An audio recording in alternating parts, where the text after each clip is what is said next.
Tout d'abord, merci d'avoir répondu présent à notre invitation sur ce webinaire. Un format un peu particulier, on co-anime à 3 caisses primaires, donc la caisse primaire du Doubs, la caisse primaire de Haute-Saône et du territoire de Belfort. Donc, je suis accompagnée de Lucas Serve pour la CPM du Doubs, de Nora Slemet pour la CPM de Haute-Saône et moi-même, Lorraine Baudet, pour la CPM du territoire de Belfort. Dans un souci de confort, c'est vrai qu'on a coupé micro et caméra. En termes de logistique, vous avez le petit carré questions-réponses en bas de votre écran si toutefois vous avez des questions. Euh, on y répondra tout au long de la présentation. Il y aura des temps prévus à cet effet. Bien évidemment, il n'y aura pas de questions sur des dossiers particuliers. Ça reste vraiment de la législation globale. Et puis pour information, donc ce webinaire est enregistré. Le replay vous sera envoyé avec une foire aux questions, toutes les questions qui auront été posées dans la rubrique questions-réponses. Voilà, on va pouvoir commencer dans le vif du sujet. Donc aujourd'hui, on se rencontre pour échanger, pour discuter voilà, sur l'attestation de salaire en accident de travail, maladie professionnelle. Pour ce faire, nous avons décliné un plan. Dans un premier temps, on va faire un focus sur le dernier jour de travail, le salaire de référence. Ce qui nous intéresse particulièrement et qui peut paraître parfois difficile, les primes et les rappels de salaire. Un focus également sur la perte de salaire. Cinquièmement, on va vous montrer effectivement comment se reconstitue l'attestation de salaire chez nous en CPM. On va faire un focus sur la DSN. C'est bien plus simple et plus fiable, un signalement DSN. On verra ça plus tard. Et puis derrière, nous allons vous parler du versement de l'IJ, le calcul et le versement de cette indemnité journalière en accident de travail, maladie professionnelle. Je laisse Nora prendre la parole pour nous parler du dernier jour de travail. Bonjour à toutes et à tous. Merci Lorraine. Effectivement, alors, le dernier jour de travail, à quoi il sert? Donc, c'est une date qui est très importante parce qu'elle va déterminer la période de référence, donc pour l'étude des droits. Elle va servir également au calcul du montant de l'indemnité journalière et ça va déterminer le début de l'indemnisation. Petit rappel, toute journée de travail qui a été commencée n'est pas indemnisable par l'assurance maladie.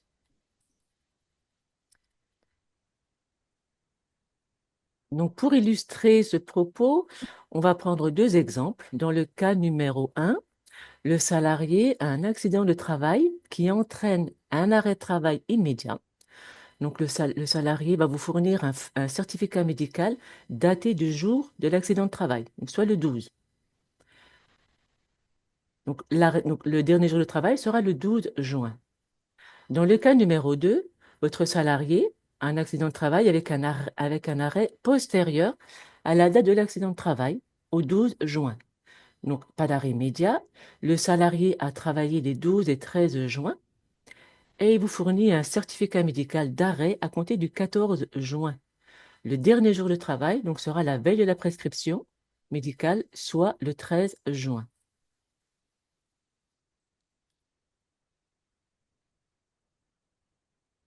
Merci Nora pour ces précisions. Donc n'hésitez pas, hein, comme l'a dit Lorraine, du coup, à poser vos questions, hein, on est là pour ça. Effectivement, on répondra à vos questions d'ordre, on va dire, général. Pour les questions un peu plus, on va dire, individuelles, on y reviendra dans un second temps à l'issue du webinaire. Donc n'hésitez pas à les poser dans le bloc QR, hein, que vous avez à votre disposition. J'ai une première question. Donc est-ce qu'il y aura un replay? Le support sera transmis. Donc oui, effectivement, il y aura un replay et le support vous sera transmis à l'issue du webinaire. J'ai pas forcément d'autres questions, donc on va pouvoir poursuivre avec la suite. Donc là, on va parler du salaire de référence qui correspond au cadre A de l'attestation de salaire. Donc pour bien indemniser un accident de travail, enfin un arrêt de travail, un accident de travail, le salaire de base et accessoire de salaire, donc qui se retrouve dans le cadre A de l'attestation de salaire, correspondent pour un salaire à un salarié qui est mensualisé au salaire brut du mois précédant le dernier jour de travail. Donc s'il y a un arrêt de travail le 12 juin, la période de référence sera le mois de mai. Pour un salarié qui est en activité discontinue, il faudra nous indiquer les salaires bruts des 12 mois précédant le dernier jour de travail. Maintenant, les rappels de salaire et accessoires de salaire qui sont versés avec une périodicité différente de celle du salaire de base, donc qui correspond au cadre B de l'attestation de salaire, il faudra nous indiquer les primes et rappels de salaire qui ont été versés dans les 13 mois qui précèdent le dernier jour de travail. Enfin, la perte de salaire lorsque la période de référence n'a pas été entièrement travaillée, donc s'il y a eu un arrêt autorisé pendant la période de référence, il faudra nous indiquer la perte de salaire subie suite à une absence autorisée pendant la période de référence, donc qu'on retrouve dans le cadre A de l'attestation de salaire.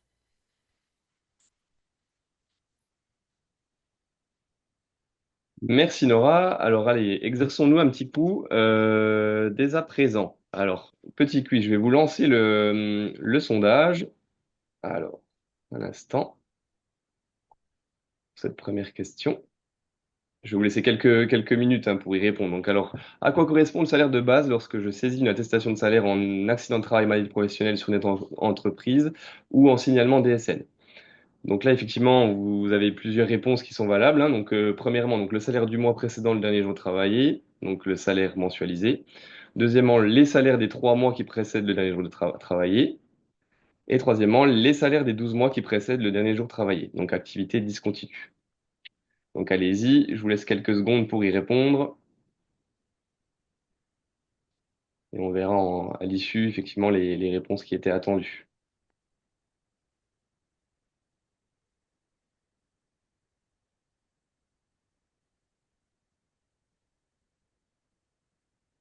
Je vous laisse encore 20 secondes, il n'y a pas de question piège. Mhm.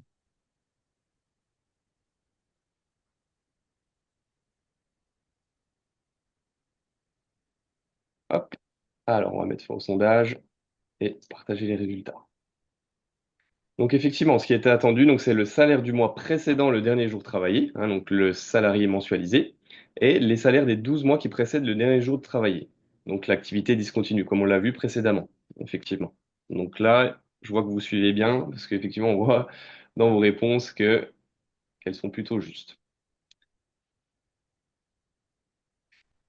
Poursuivons avec la suite.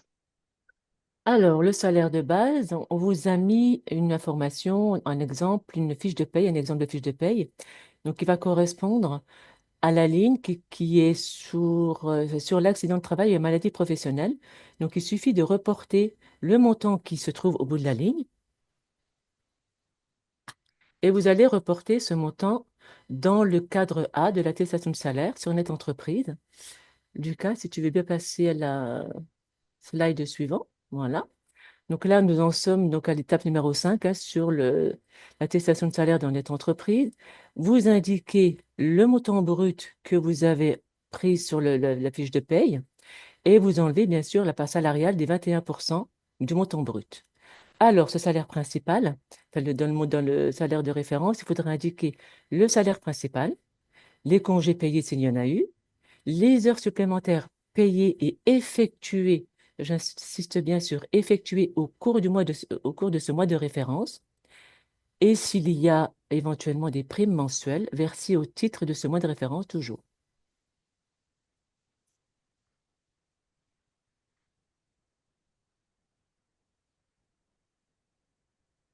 Merci Nora. Donc du coup, une question là, qu'on a dans le chat. Donc quand un salarié est en arrêt maladie, puis celui-ci se termine, mais il a un nouvel arrêt, donc initial, qui fait immédiatement suite à l'arrêt précédent, doit-on refaire une attestation de salaire? Alors, je me permets de prendre la parole, du Oui, coup. je t'en prie, Lorraine, oui, je t'en prie. Si ça fait tout de suite suite à l'arrêt précédent, il n'y a pas besoin de nous faire une nouvelle attestation de salaire, hein. On va le considérer, nous, comme une prolongation. Et puis, donc, pas inutile de nous faire une nouvelle attestation de salaire dans ce cas-là. Voilà, effectivement. Merci Lorraine pour ta réponse claire et limpide. Donc je me répète un petit peu, mais n'hésitez pas à poser vos questions, on est là pour ça. On va poursuivre.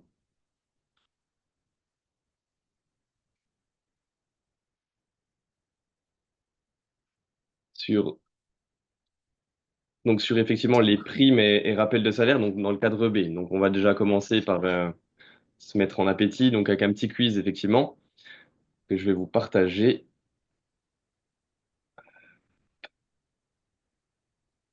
Alors, Mhm. donc, quelles primes et quels rappels de salaire doivent être indiqués sur mon attestation de salaire en cas d'accident du travail ou de maladie professionnelle? Donc là, effectivement, il y a une petite subtilité et une seule réponse est attendue. Donc, soit toutes les primes et rappels de salaire brut des 13 mois précédant le dernier jour travaillé, toutes les primes et rappels de salaire brut versés dans les 13 mois précédant le dernier jour travaillé, toutes les primes et rappels de salaire brut versés dans le mois précédent le dernier jour travaillé. Donc, je vous laisse quelques instants pour y répondre. Et effectivement, j'attire votre attention, il y a une petite subtilité.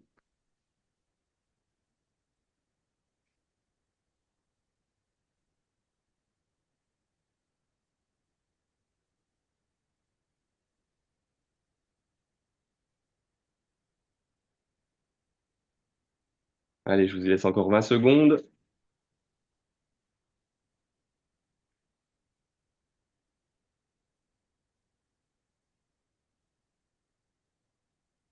Pas si évident que ça. Non, effectivement. Si on peut voir un visuel, je sais pas, des réponses données éventuellement. Oui, Bon, je vais les pas- partager effectivement à l'issue. Je vois que ça se complète encore, c'est pour ça que j'attends un petit Oui, peu. non, non, il n'y a pas de souci. Allez-y. Encore, allez, 10 secondes, je vous laisse. Si on distribue les bons points ou pas. Voilà. Allez, c'est bon. Je vais mettre fin au sondage, partager les résultats. Alors Non. effectivement, dans ce cadre-là, donc la réponse attendue, c'était effectivement toutes les primes et rappels de salaire brut versés. Donc c'était ça, la petite subtilité. Donc dans les 13 mois précédents, le dernier jour travaillé. Donc on y reviendra effectivement par Oui. la suite, hein, mais c'était une question un petit peu piège pour Là que celle-ci. c'est là que c'est très intéressant, versé dans les 13 mois C'est ça, précédents. Là, tout on à va fait. voir ça. Voilà. On va le voir en détail effectivement un peu plus loin. Hop, J'ai même allez, envie de dire tout de suite. ouais. Avant ça, effectivement, on va parler des primes, mais avant de parler des primes et de leur subtilité, il y a quand même, à notre sens, trois définitions qui sont importantes d'intégrer. C'est la date de versement de la prime, la période de référence de cette prime et puis la proratisation de la prime. Donc, pour revenir sur ces éléments, la date de versement de la prime, c'est vraiment la date à laquelle vous, employeur, vous allez effectuer le versement de cette prime. Elle est déterminante pour nous en CPM pour la prise en compte pas de cette prime. Ensuite, il y a la période de référence de la prime. Euh, à quoi elle se réfère, à quelle période elle se réfère, cette prime. Donc là, on a mis un exemple, hein, une prime versée au 1er janvier 2024 pour une période, là, en l'occurrence, sur l'année complète du mois de l'année 2023. Ça, c'est un exemple. Et la proratisation de la prime, c'est nous, enfin, les techniciens en caisse primaire, qui calculent cette proratisation. Encore deux exemples. Une prime annuelle, un exemple de 1 200 euros, hein, qui est versée sur 12 mois. Donc, nous, au sein de la CPM, on va diviser ce montant, 1 200 euros divisé par 12, et puis on reportera donc 100 euros au salaire initial. On va rajouter. Pareil pour une prime semestrielle, et là, ça sera divisé par 6. Donc, voilà un peu déjà pour mieux comprendre derrière les primes, ces définitions. Je te laisse passer la diapo suivante, s'il te plaît, Lucas. Et c'est là que l'importance de ce qu'on disait lors du quiz versé pendant les 13 mois. Donc, je vais revenir là-dessus. Là, vous avez une frise en haut de votre écran avec un arrêt de travail au 15 juin. Vous faites effectivement le salaire de base. Donc, en accident de travail, maladie professionnelle, c'est le mois précédent. Donc là, on est sur le mois de mai. Donc, concernant les primes, vous allez indiquer sur votre attestation de salaire toutes les primes et rappels de salaire qui ont été versés sur les 13 mois qui précèdent le dernier jour travaillé. Dans notre exemple, du 1er mai 2023 au 31 mai 2024. Et vraiment tout.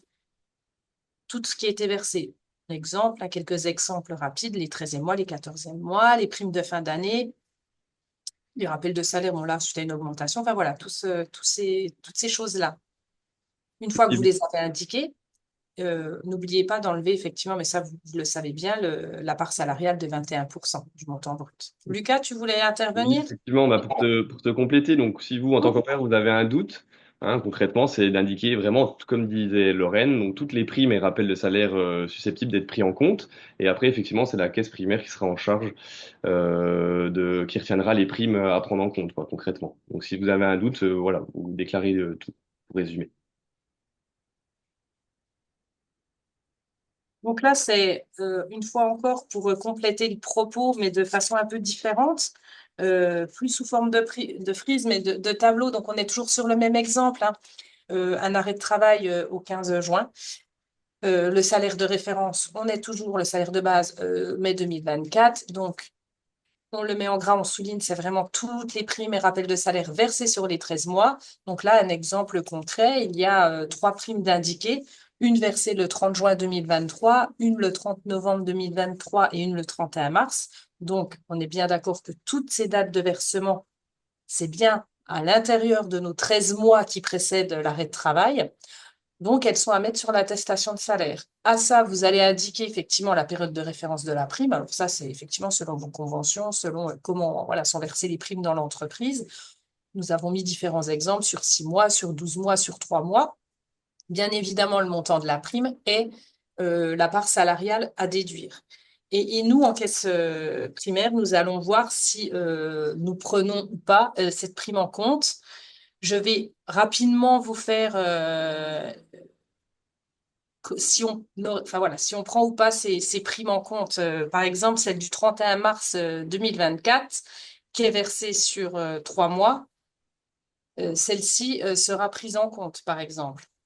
Si vous voulez plus de subtilité sur la prise en compte des primes, vous pouvez toujours nous interpeller, mais voilà, c'est quelque chose qui se fait en interne en fonction de la périodicité et de la période de référence. Donc voilà. Nous avons voulu faire un focus effectivement sur les cas particuliers, dans beaucoup de questions quand même sur les heures supplémentaires. Donc le principe des heures supplémentaires, c'est qu'elles sont intégrées de base, c'est le cas de le dire, dans le salaire de base. En revanche, parfois dans certaines entreprises, vous allez regrouper plusieurs mois d'heures supplémentaires versées sur un mois. Donc dans notre exemple, par exemple, dans notre exemple, bah, déjà, beaucoup de mots exemple, salaire de référence du mois de mai 2024, vous allez verser toutes les heures supplémentaires des 3 derniers mois, par exemple, au sein du mois de mai 2024. Mais seules 20 heures ont réellement été effectuées sur le mois de mai, dans notre exemple. Donc, il n'y a que les heures supplémentaires effectuées sur le mois de référence qui sont à prendre en compte. Les autres, même si elles ont été versées sur ce mois de mai, vous les excluez complètement du salaire de base. Et un cas plus spécifique à notre droite, la modulation du temps de travail, pardon. Ça, c'est selon les conventions d'entreprise. Donc, celles-ci, c'est quand elles sont versées sur le mois de référence, on les prend vraiment en compte. C'est dans certains domaines, hein, les modulations du temps de travail. Voilà pour ce qui concerne les heures supplémentaires et les modulations du temps de travail. Et donc, Merci Lorraine. concrètement, qu'est-ce Ouais. qu'il faut... Ah, pardon, Nora. Donc, qu'est-ce qu'il faut... Est-ce que tu peux nous dire ce qu'il faut retenir, du coup? Oui, tout à fait, Lucas. Donc, ce qu'il faut retenir. Donc, tout d'abord, en un, donc je renseigne bien la date du dernier jour de travail pour les raisons que je vous ai indiquées tout à l'heure. En deux, dans le salaire de base, soit dans le cadre A de l'attestation de salaire, il faut indiquer uniquement les éléments de salaire qui sont liés à l'activité du mois de référence. Et enfin, en dernier, il faut nous indiquer tous les éléments de salaire qui ne sont pas liés à l'activité du mois de référence, mais qui sont néanmoins intégrés dans la partie rappel de salaire, dans le cadre B de l'attestation de salaire, et toutes les primes et rappels de salaire qui ont été versés, j'insiste bien sur le mot versé, comme on l'a fait tout à l'heure, pendant les 13 mois précédant le dernier jour de travail, et qui sont susceptibles d'être pris en compte dans le calcul du salaire, dans le calcul du salaire accident de travail. Mais ça, c'est l'assurance maladie, comme vous l'a dit Lorraine, qui les prendra en compte ou non. Et donc, effectivement, donc, l'idée, c'est de privilégier la DSN, hein, puisque tout est automatique, puisque tout est renseigné dans votre logiciel de paie. Donc, l'idée, voilà, c'est beaucoup plus simple, vu que tout est automatisé, quoi. Passons à la perte de salaire, donc le cadre C.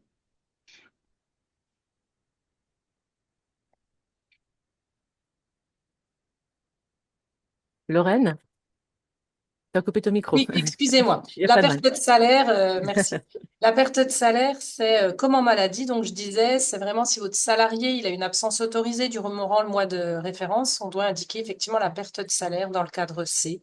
Donc, une absence autorisée, telle une maladie ou toute autre absence qui peut être autorisée, maternité, etc. Donc, vous allez indiquer dans ce cadre C le salaire brut perdu soumis à cotisation. Et puis, de ce fait, vous allez déduire les 21% du montant brut. Donc, voilà pour l'absence autorisée.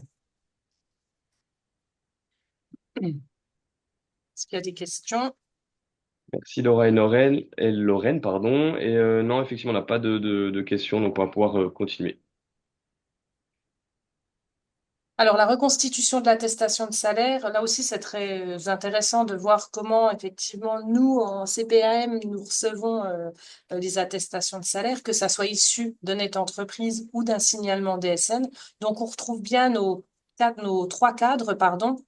Donc, dans le cadre A, effectivement, le salaire de base et accessoire de salaire, de la période de référence.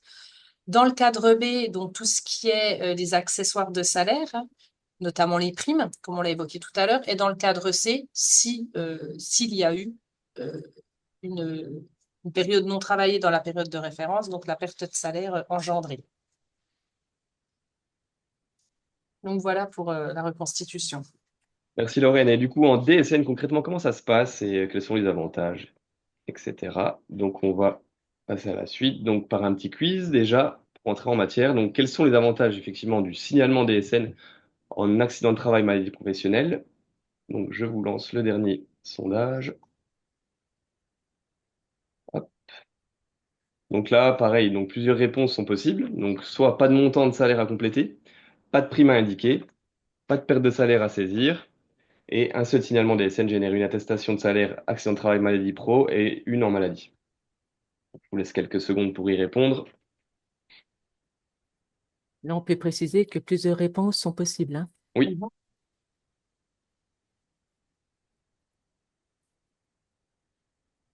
normalement, il ne devrait pas y avoir de problème pour trouver les bonnes réponses. En DSN, en tant qu'employeur, vous êtes quand même relativement au fait. Oui. Allez, encore quelques secondes. On n'a pas répondu.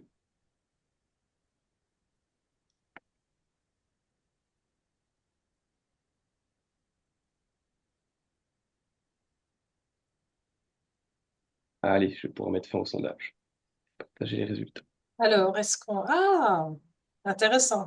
Peux partager les... Ouais, Je voilà. partage, oui, effectivement. Ah, Donc, c'est intéressant, hein. oui, c'est assez intéressant, effectivement. Donc là, pour cette question-là, donc toutes les réponses étaient valables, hein, effectivement, Ouais.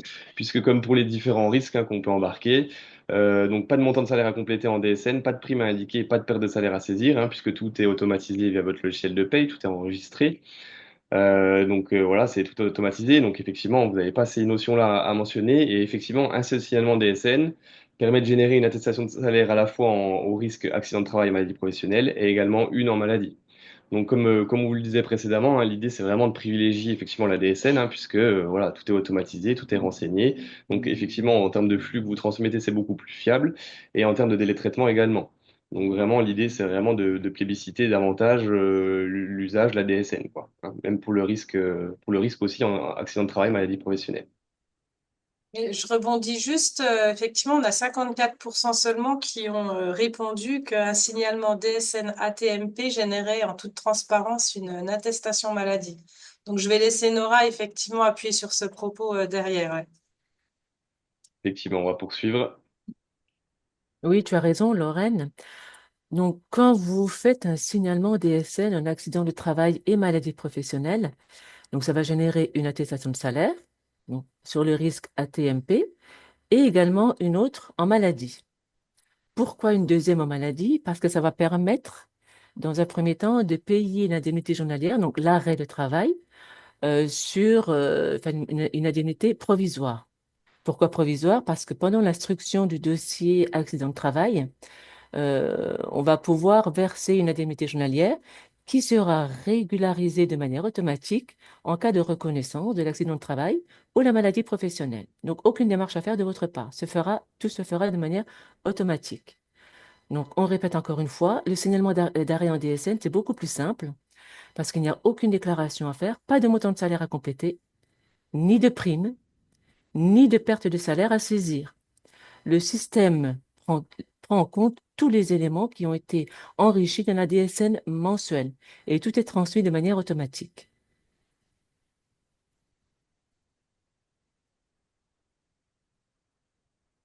Alors, pour aller un petit peu plus loin en termes de remplissage en DSN des primes, pour information et pour ceux qui ne le savent pas, c'est dans le bloc 52, hein, tout ce qui est salaire et le bloc 52, donc c'est les primes. Ce qui est important, c'est le paramétrage du logiciel à la base pour que les primes soient bien ventilées, pour que le traitement soit bien effectué dans les différents organismes. Nous, assurance maladie, mais également tous les organismes que la DSN, entre guillemets, arrose au niveau mensuel. Donc là, il y a un petit tableau, je vous laisserai aussi le lire après le webinaire. Donc, effectivement, on a les primes versées mensuellement, notamment là permettant de compenser une contrainte liée à l'emploi. Donc, effectivement, dans certaines entreprises, c'est les primes d'habillage, les primes d'outillage, tout ce genre de primes. Donc, celles-là, elles sont vraiment à rapatrier dans le salaire de base. Et ensuite, on a les primes qui sont dans le cadre B, donc celles-ci qui sont ventilées différemment. On parlait également du 13e mois, où là, il y a une période de référence, etc. Donc, là, nous, on peut enfin, vous aider ou en tout cas vous accompagner. C'est lorsque vous partez en signalement DSN, c'est de nous contacter pour nous dire que vous avez fait un signalement DSN. Peut-être que c'est votre premier, tout simplement, voir si effectivement en caisse primaire, nous avons bien reçu les bonnes informations. Sinon, voilà, c'est vraiment un lien direct avec votre éditeur de logiciel aussi. On ne peut pas se substituer sur du paramétrage de DSN mensuel. Après, j'ai envie de dire quand même, étant donné que toutes les entreprises dans le secteur privé sont passées en DSN mensuel obligatoirement, c'est des informations qui sont déjà au sein de votre DSN mensuel, tout ça. Donc, normalement, c'est bien ventilé. Donc, voilà pour les primes et remplissages au sein de la DSN.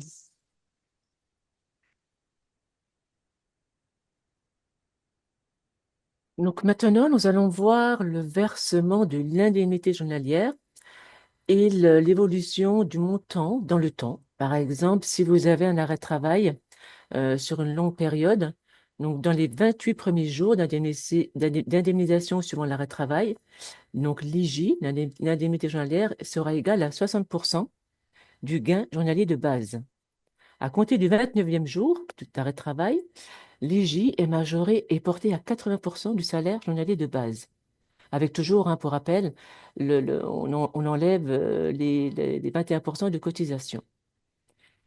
Et si vous pratiquez la subrogation, vérifiez bien en amont votre convention collective ou votre accord d'entreprise pour connaître les conditions de subrogation pendant l'arrêt de travail. Donc, pour rappel, vraiment, on insiste là-dessus, pour rappel, mettez d'emblée, dès l'arrêt initial, les dates de subrogation maximales contenues dans votre convention collective ou accord de branche. Il ne faut surtout pas se limiter aux dates d'arrêt initiales parce qu'en cas de prolongation, à la fin de la prolongation, à la fin de l'arrêt initial, les IJ partiront directement aux salariés et on ne reviendra pas dessus. Et si vous faites une attestation de salaire rectificative ou si vous faites un DSN, un annulaire en place, veillez à bien reporter la date de début initial de subrogation. Ça évitera un indu, une régularisation à tort par la suite. Et pour rappel, un SIRET, on ne peut enregistrer un RIB par SIRET, qu'un seul RIB par SIRET. Et ça, quel que soit le risque. Maladie, maternité, accident de travail, dans tous les cas, ce sera toujours le même RIB pour un SIRET.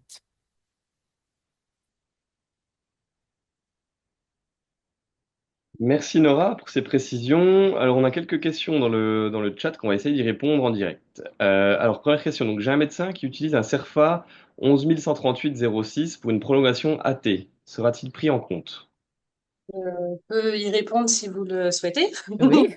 Donc, alors non, il ne sera pas pris en compte. Effectivement, CERFA là, c'est le CERFA ça a changé depuis, je dirais, 2 ans, me semble-t-il. Pour déclarer une maladie professionnelle ou un accident de travail, nous avons besoin de 2 documents. Donc, la déclaration d'accident de travail, la DNP, le certificat médical initial, donc c'est celui dont vous nous parlez avec les lésions, Mm. clairement indiqué, hein, entorse, cheville, etc. Mais derrière, nous avons besoin d'un avis d'arrêt de travail avec l'arrêt de travail. Donc, c'est cet avis d'arrêt de travail qui nous permet de payer des indemnités journalières, que ça soit en initial ou en prolongation. Donc, non, celui-ci ne sera pas pris en compte. Bien, Donc, merci Lorraine. Deuxième question. Donc, en cas de maladie professionnelle qui n'est pas encore reconnue, doit-on faire une déclaration en DSN, en maladie professionnelle ou en maladie? Puis une attestation rectificative en cas de reconnaissance de la maladie professionnelle. Donc ça, c'est effectivement au niveau du sens pour les attestations de salaire. si, ouais, enfin, après, peu importe, mais si. Donc, c'est là où on a beaucoup appuyé. Non, il n'y a pas besoin de faire des attestations rectificatives. Effectivement, vous avez votre salarié qui déclare une maladie professionnelle avec un arrêt de travail lié à celle-ci. Donc, faites tout de suite votre signalement DSN maladie professionnelle. Et chez nous, en caisse primaire, nous allons recevoir deux attestations de salaire. Oui. Une en maladie pro, une en maladie. C'est ce que disait notamment Nora dans sa partie. Euh, En toute transparence pour vous, vous ne la verrez pas, l'attestation maladie. Mais nous, en tout cas, on aura les deux pour pouvoir faire du paiement d'indemnité journalière provisionnelle en maladie. Si prise en charge de cette dernière, on régularise automatiquement. Et c'est ça l'intérêt de faire la DSN. Tout se Mm. fait de manière automatique, Exactement. aucune déclaration à faire, et ça nous permet de traiter le dossier de manière un peu plus réactive. Exact. Merci pour vos éclairages. Bah écoutez, j'ai pas forcément d'autres questions dans le chat, donc on va pouvoir conclure le webinaire. En tout cas, merci à vous d'avoir été aussi nombreux à notre webinaire, hein. Là, vous retrouverez sur la façon de contacter les différents intervenants à la CPM de Vesoul, du Doubs ou du territoire de Belfort. Il y a également, j'aime bien faire un focus sur Amélie Entreprise, vous voyez en bas à gauche de votre écran, où il y a effectivement énormément d'informations en termes de législation. Des fois, même avant de contacter l'assurance maladie, vous pouvez peut-être trouver déjà des informations. Donc, je vous invite à vous y rendre. Il y a également formationnetentreprise.fr, toutes ces choses-là. Donc, voilà, nous, on se tient à votre disposition. Et puis on vous souhaite une belle journée. Effectivement, il ne nous reste plus qu'à vous remercier et c'était une belle journée. Et voilà, vous aurez un petit questionnaire de satisfaction à l'issue du webinaire, donc n'hésitez pas à y répondre et puis nous remonter des sujets sur lesquels vous souhaitez qu'on évoque hein, pour de prochains webinaires, par exemple. Mhm. Donc n'hésitez pas à vous manifester, quoi. Et comme précisé aussi précédemment, donc le support ainsi que le replay du webinaire vous seront transmis à l'issue du webinaire, quoi. Donc on vous remercie, merci beaucoup. Mhm. Merci. Merci à vous et bonne fin de journée.